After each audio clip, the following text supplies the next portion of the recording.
So what's up guys, and welcome to this video, and today we are going to go over the basics of algebra. So as you can see on the screen, I've got this equation here, right?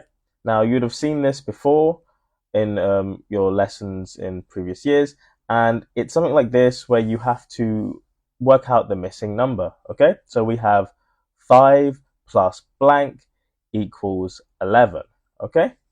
So now I assume all of you can look at that and you can tell me, okay, the missing number is 6, right? The missing number is 6. But what I want us to do is I want us to go through this using algebra, because when you get onto more complicated expressions in the future, understanding the basis of algebra will help you solve them at a greater level.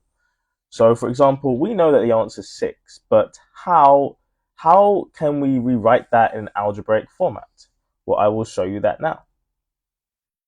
So with this type of expression, instead of writing the gap in the middle, you can replace that, like that box, with a letter, okay? So in this instance, I will use x. So we can rewrite that as 5 plus x is equal to 11. Now, x represents a number. It's an unknown. We don't know what that number is, right? That's what x represents. Now, you can write any letter. The most common letter we use is x, but you can write y. Y will be another common letter, z, a, b. Also Greek letters as well. When we get into angles, you'll write like theta, for example. So there is many letters you can use. It's really up to you. The most common one we use though is x. So now we have this expression where we have 5 plus x is equal to 11. So to work this out in an algebraic way, what we need to do is there are two ways we can look at it. So in both ways, we want to get x by itself.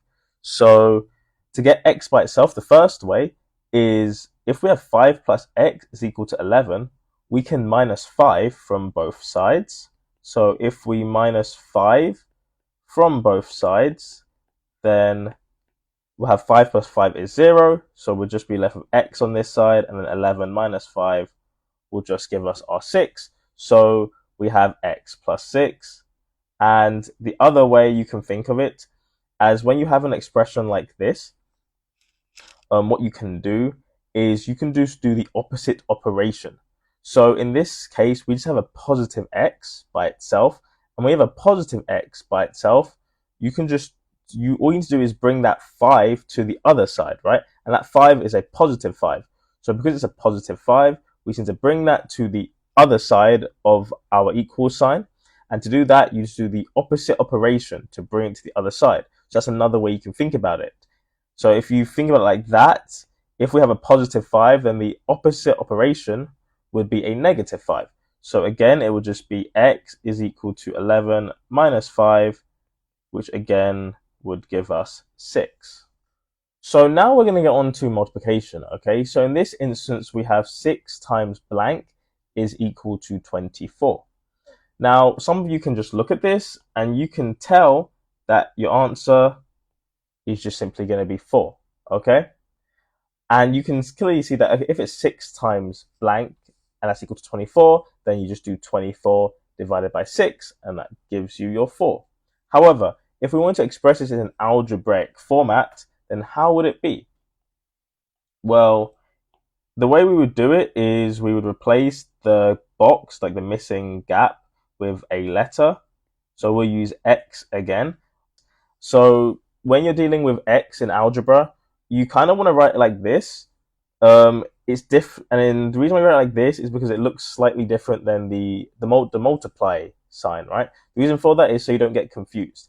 But another way is you could just write a different letter. You don't need to write x. You could also write y. But I'll keep it with x.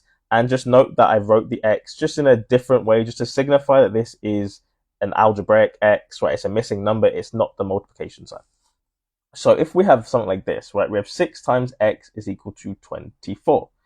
Now, in algebra, when you have two numbers which are being multiplied to each other, when you have like the algebraic letter and a number being multiplied together, you write it as 6x is equal to 24.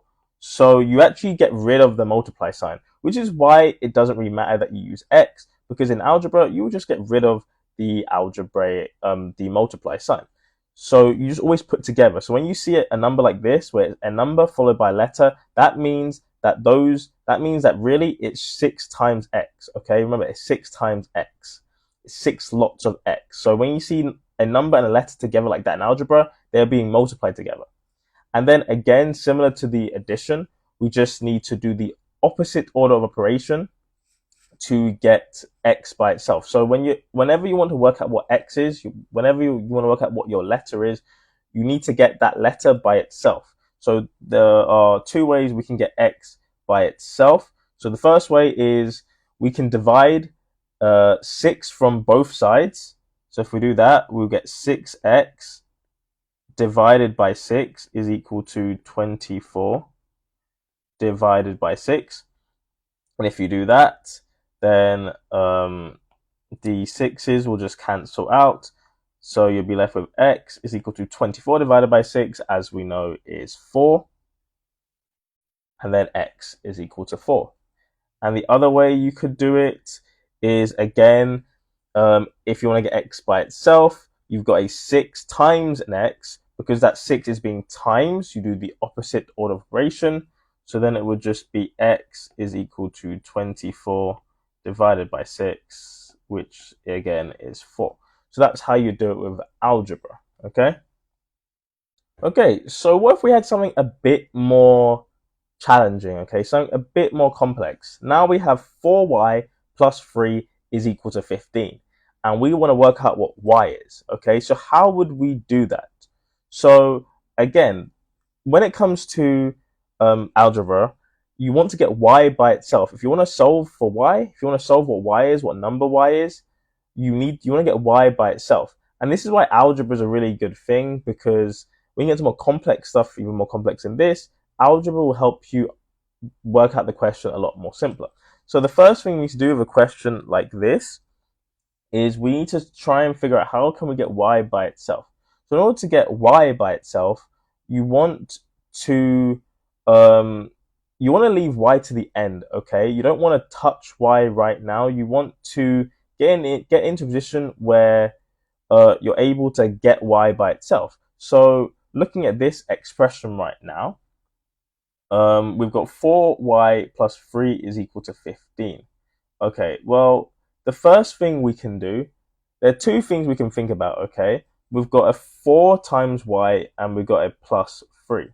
So in algebra, you really want to leave y to the end. You don't want to touch y until you have to. So the first thing we should do is deal with that 3 first. So if you deal with that 3 first, okay, remember it's the opposite operation. So it's just a positive 3 by itself. So in order to get rid of it, right, we can just minus 3 from both sides, okay? So if you minus 3 from both sides, then we'll have 4y is equal to 12. And now we have 4y is equal to 12. And I guess some of you can obviously see what the answer is. 4y is equal to 12. Then you can just, now all you need to do is divide 4 from both sides. So y is equal to 3.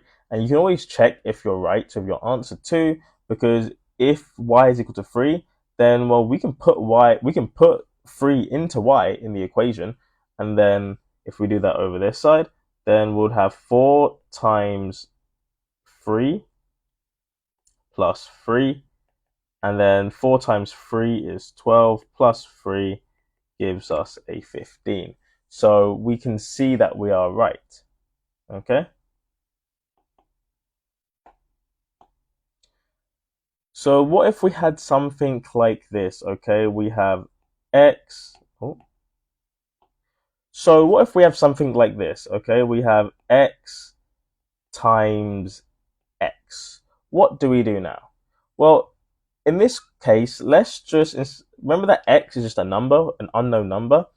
Then let's say we had something like 6 times 6, right? Let's just say that x is equal to 6. Then if we had 6 times 6, well, the answer would be 36. However, before we get to 36, there's another way we can write that in terms of indices, okay? we can also write 6 times 6. We can also write it as 6 squared. And if you look, so if these two numbers are the same, you can write it as 6 squared. That is the exact same what you do for algebra. So if you have x times x, you can rewrite that as x. Oh, sorry. You can rewrite that as x squared. Okay? So very simple stuff. When that happens, you can just write it as x squared because it's an unknown number. We don't know what that number is. So all we can do is simplify it, just put it together. Okay? Again, the same thing if we had something like x times y, for example. These are two unknown numbers. We don't know what those numbers are, so we can't actually really solve it. All we can do is just put it together and write it as x, y. That's all we can do to it.